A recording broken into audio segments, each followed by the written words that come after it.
श्री गुरु चरण सरोज रज निज मन मुकुर सुधारि। वर्णहु रघुबर विमल जस जो दायक फल चारि। बोलिए सियावर रामचंद्र की जय। सिय राम मैं सब जग जानी, करऊं प्रणाम जोर जुग पानी। आइए मनुष्य के जीवन की जो पूर्णता है उसके कुछ संकेत लेने का प्रयास करें। मनुष्य और समाज का जीवन पूर्ण कैसे हो। एक दोहा है रामचरितमानस में, नीति प्रीति परमार्थ स्वार्थ, और को न राम सन जान यथार्थ। भगवान राम नीति प्रीति और परमार्थ स्वार्थ को यथार्थ रूप से जानते हैं।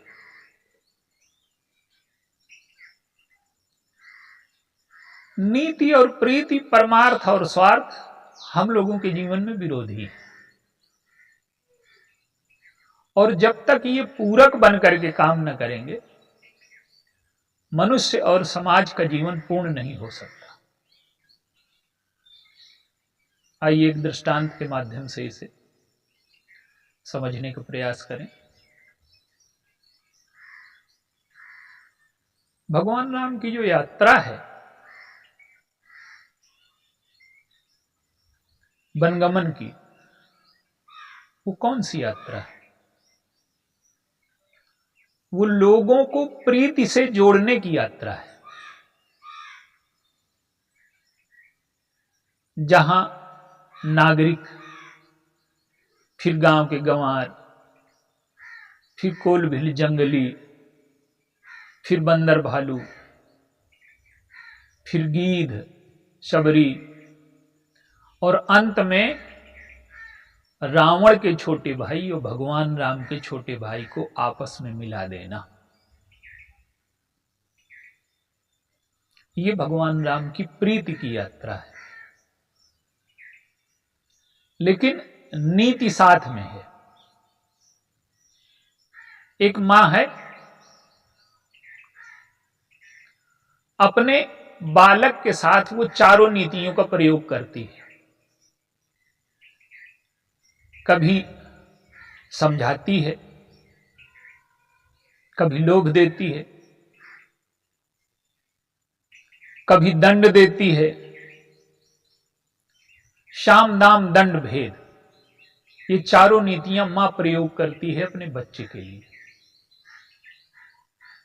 लेकिन इन चारों नीतियों का प्रयोग बच्चे का हित है, मां का स्वार्थ नहीं है, मां का अधिकार नहीं है। बच्चे की प्रीति के लिए चारों प्रकार की नीतियों का प्रयोग किया जाता है। तो भगवान राम क्या करते हैं कि ये जो यात्रा है ये समाज को बदलने की यात्रा है, लोगों के हृदयों को बदलने की यात्रा है। अब जब विभीषण आए तो सुग्रीव विभीषण का विरोध करते हैं। ये रावण का भाई है, दशानन का भाई है, पता नहीं किस उद्देश्य से आया है, और ये युद्ध का समय है, यहां प्रीति से सोचने का कोई विषय ही नहीं है। यहां तो नीति का सहारा लेना पड़ेगा। अब भगवान राम सुग्रीव की सराहना करते हैं। सखा कही तुम नीक उपाई। ये तो विभीषण के संदर्भ में है, पर भगवान राम जब सुग्रीव काहे कपीस सुनहु नर नाहा,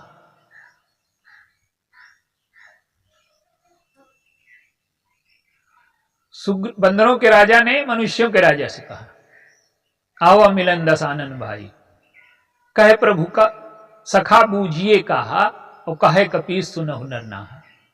राखी बांध मोहि स्वभाव, इसको बांध करके रख लिया जाए। नीतिज्ञ संशय पहले करता है, विश्वास बाद में करता है। किसी पर संशय किया जाएगा तो उसका हृदय संकुचित हो जाएगा। और भगवान राम क्या कहते हैं कि तुम्हारी नीति तो अच्छी है, लेकिन ममपन शरणागत भयहारी, मेरा जो प्रण है वो शरणागति के भय को हरण कर लेना है। अब ऐसा करो कि तुम्हारी नीति और मेरी प्रीति में समन्वय हो जाए। अब सुग्रीव को लगता है कि ये कैसा विषय है। अब हनुमान जी को भेजा गया, और हनुमान जी अकेले नहीं गए, 2 लोग गए। भगवान राम के प्रतिनिधि के रूप में हनुमान जी और सुग्रीव के प्रतिनिधि के रूप में अंगद जी। उभय भांति तहि आनव हंसी कहि कृपा निकेत, और जय कृपाल कहि कपि चले अंगद हनु समेत।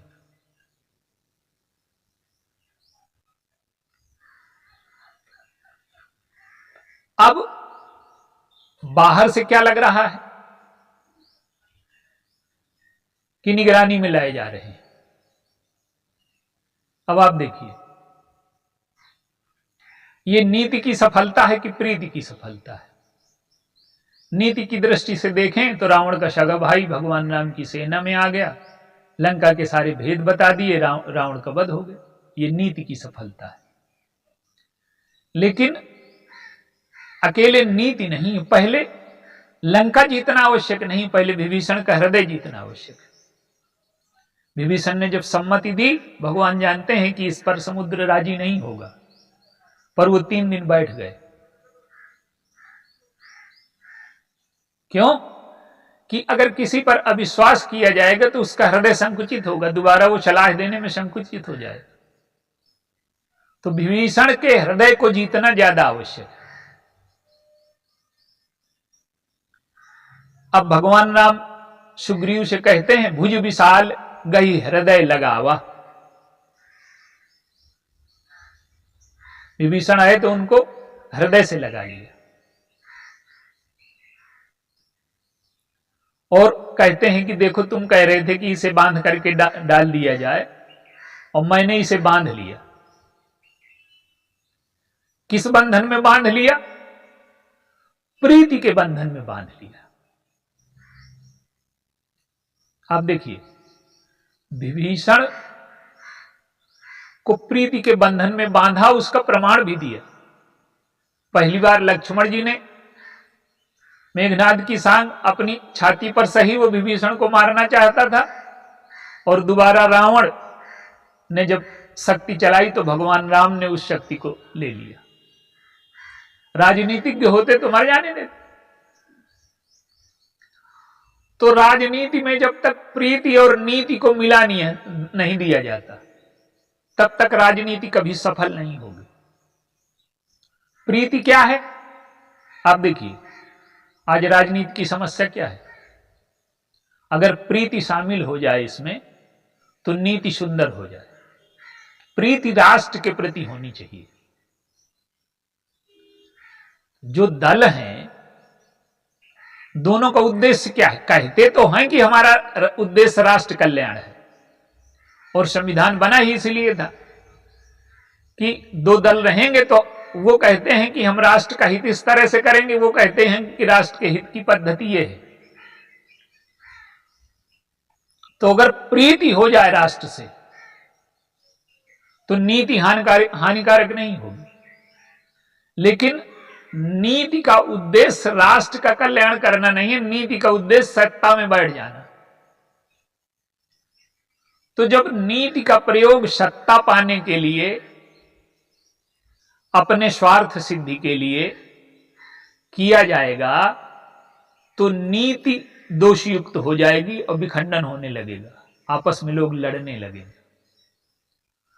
तो पहले प्रीति हो। राजनीतिज्ञ क्या करता है कि किसी के बच्चे को गोद में उठा लेता है, तो ऐसा लगता है कि ये प्रेम कर रहा है। वो प्रेम नहीं कर रहा। जब नीति हृदय में होगी और प्रीति वाणी में होगी, तो वो वास्तविक नहीं हो सकती। और जब प्रीति हृदय में हो और नीति व्यवहार में हो तो कल्याण हो जाए। आप देखिए सबसे अलग अलग व्यवहार करते हैं भगवान। केवट से मिले तो केवट से कहते हैं कि हम दोनों मित्र हैं, तुम भी पार करने वाले, मैं भी पार करने वाला। वनवासियों के यहां गए तो वो कहते हैं कि तुम भी वनवासी, मैं भी वनवासी। मुनियों के यहां गए, मुनियों को प्रणाम किया, मुनियों के वस्त्र, आप भी मुनि और मैं भी। सुग्रीव के यहां पहुंचे, कहते हैं कि तुम्हारी भी पत्नी खो गई है, मेरी भी खो गई है, तुम्हारा भी राज्य खो गया है, मेरा भी खो गया, तुम भी जंगल में हो, मैं भी जंगल में हूं, मैं तुम्हारी मिलवा देता हूं, तुम मेरी मिलवा दें। देत लेत मन शंक न धरई। आप देखिए सबसे अलग अलग व्यवहार करते हैं पर प्रीति सबके प्रति है। निषादराज हैं, निषादराज सिद्ध की स्थिति में है, वो उनकी भावनाएं इतनी उदात्त हैं कि भरत से लड़ने को तैयार है। सन्मुख लोह भरत सन लेऊं और जियत न सुरसर उतरन देऊं। तो किसी ने पूछा कि लड़कर के जीत जाओगे क्या उनसे? कहते हैं जीत तो न जाएंगे, मारे तो जाएंगे। तो अगर देह के प्रति थोड़ी भी आसक्ति होती तो लड़ने को तैयार होते, तो वो विदेह की स्थिति में है, देह से ऊपर उठ गए, भगवान से भी कुछ न चाहिए, भगवान को देना चाहते हैं। तो भगवान कहते हैं कि ठीक है, मैं तुम्हारे नगर नहीं जा सकता, तुम ऐसा करो कि मेरी सेवा करो, मेरे लिए सैया बना दो। तो पत्तों की सैया बना दी।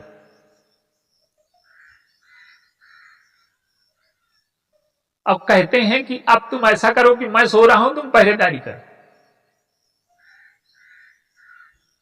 तो अब देखिए जो निषादराज से व्यवहार है, उनकी निष्कामता का, उनकी भावना का, उनके समर्पण का, वो विदेह की स्थिति में है, देह से ऊपर उठ गए। तो उनको मिलाया। अब सुग्रीव के साथ दूसरा व्यवहार करते हैं।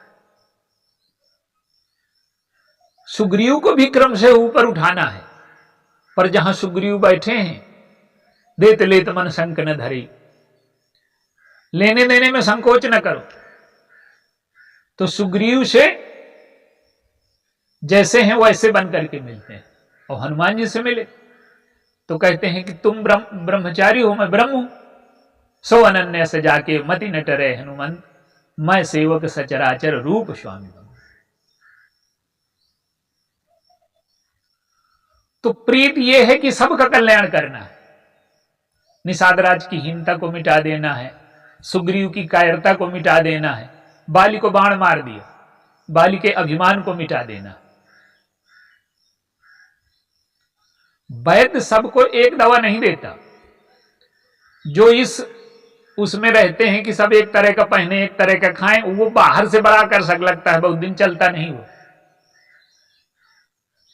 उद्देश्य एक होना चाहिए, व्यवहार एक हो ही नहीं सकता किसी से। तो निषादराज के साथ दूसरा व्यवहार, सुग्रीव के साथ दूसरा व्यवहार, बाली के साथ दूसरा व्यवहार, विभीषण के साथ दूसरा व्यवहार।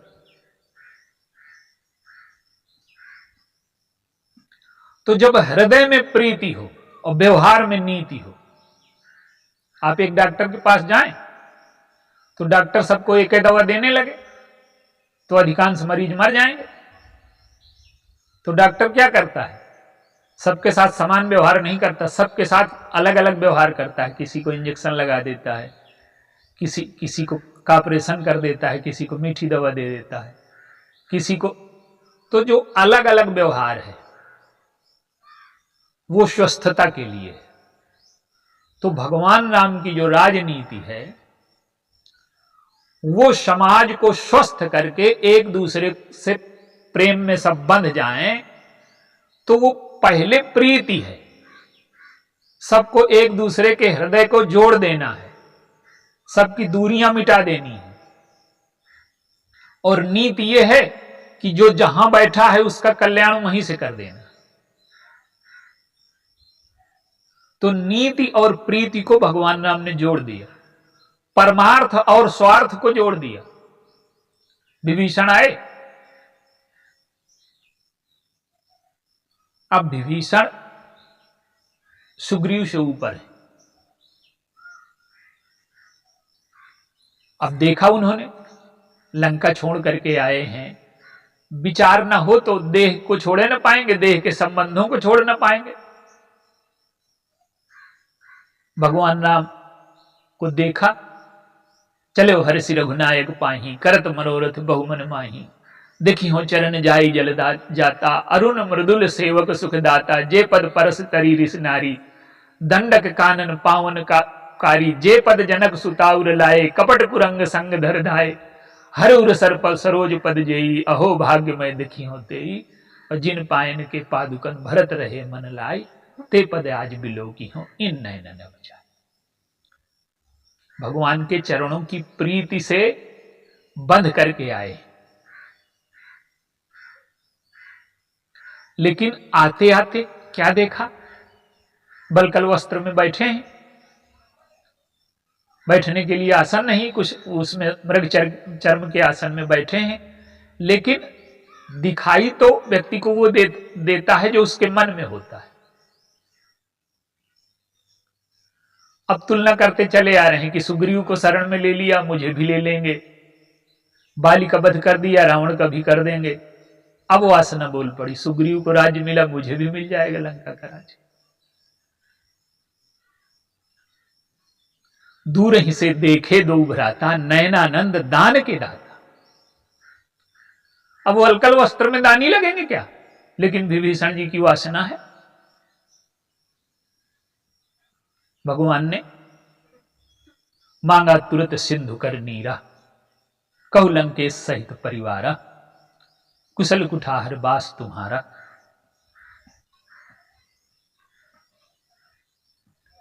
अब विभीषण को संकोच, जैसे लंकेश कहा तो विभीषण जी को संकोच लगा।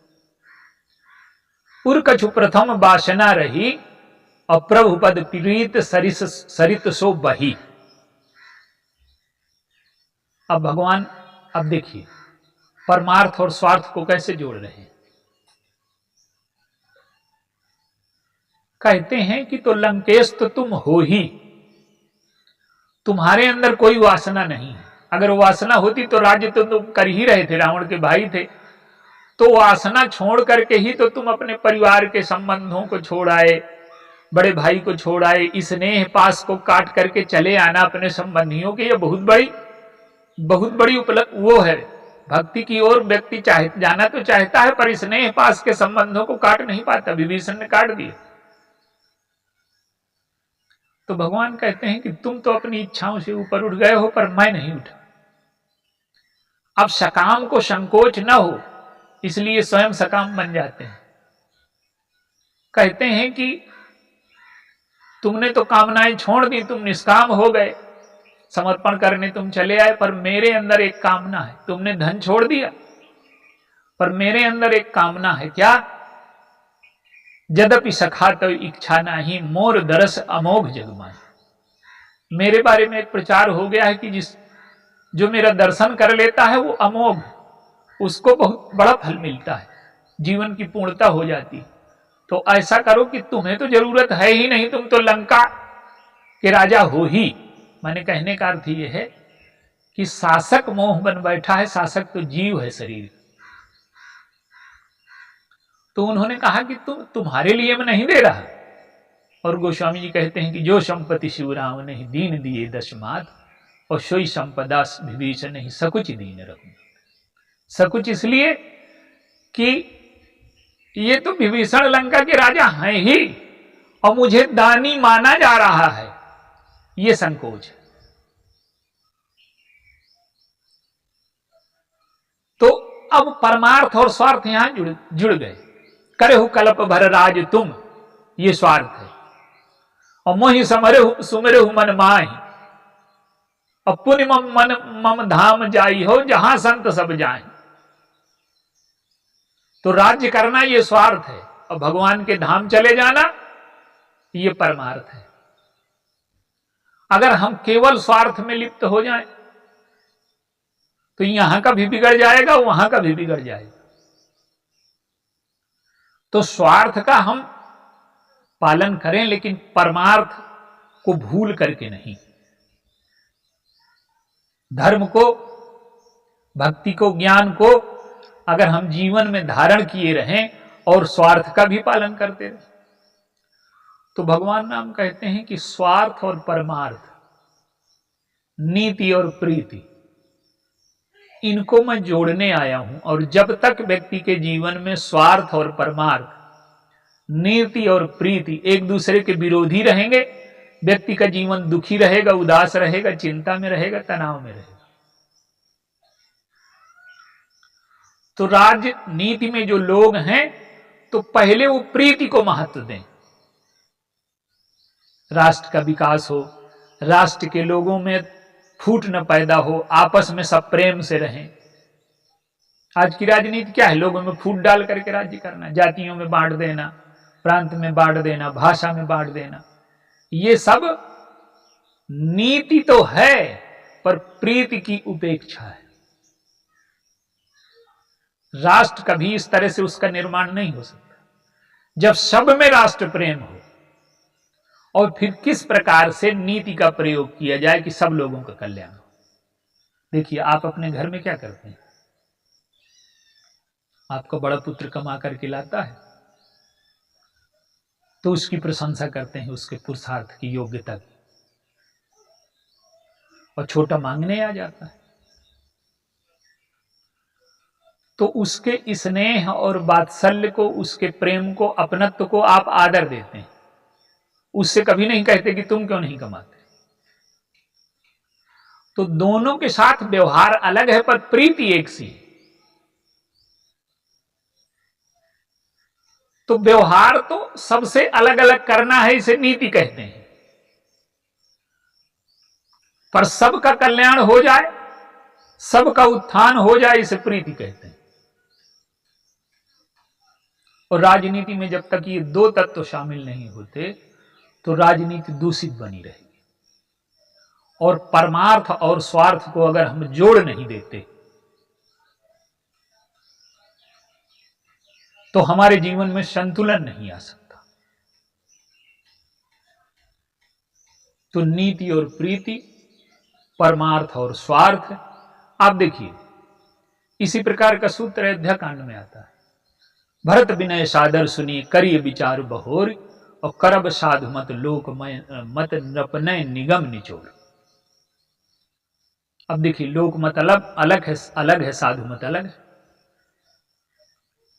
राजनीति अलग है और वेद नीति अलग है। दूरी लोगों को दिखाई देती है, लेकिन भगवान राम जानते हैं कि भरत में इन चारों का समन्वय है। राज्य चलाते हैं,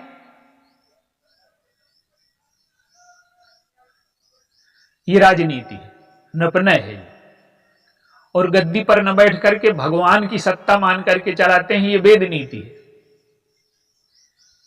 और राज्य जैसा चलाते हैं, उनके जैसा राजा कौन होगा? और सिंहासन पर खड़ाऊ बैठा देते हैं, ये वेद नीति।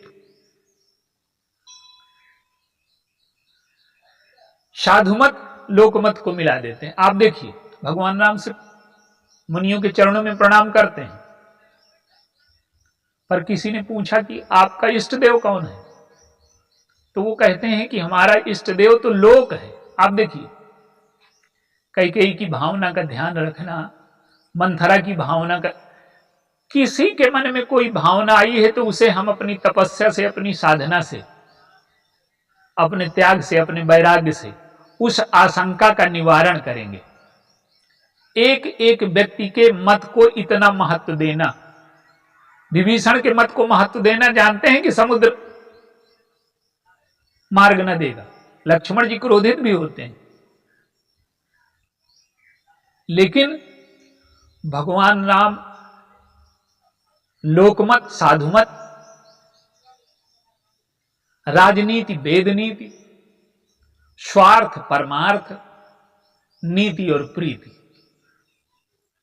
वो कहते हैं कि इनको जब तक मिलाएगा नहीं मनुष्य तो समाज में सौहार्द, उन्नति हो ही नहीं सकती।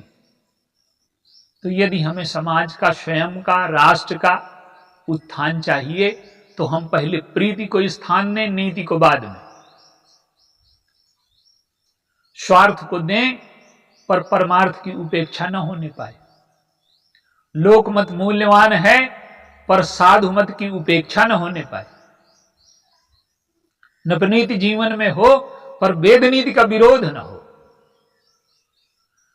तो जब इन चारों का समन्वय और उन चारों का समन्वय मनुष्य के जीवन में हो जाता है तो मनुष्य और समाज स्वस्थ होते हैं, पूर्ण होते हैं, संतुलित होते हैं, और इसी का परिणाम राम राज्य है। सब नर करहिं परस्पर प्रीति और चलहिं स्वधर्म निरत श्रुति नीति। सब आपस में प्रेम करते हैं पर सबके कर्तव्य अलग अलग हैं। सबका जो धर्म है वो कर्तव्य है, तो सबके कर्तव्य अलग रहेंगे। कर्तव्य कभी एक नहीं हो सकते। बड़े पुत्र का कर्तव्य अलग है, छोटे का अलग है। बड़ा कमा करके लाता है, छोटा सोता रहता है। तो समाज में जो व्यक्ति जैसा है, जहां बैठा है, सबके प्रति आदर, सबके प्रति प्रेम, सबके प्रति श्रद्धा, सबके कल्याण की भावना, लेकिन व्यवहार सबसे अलग अलग।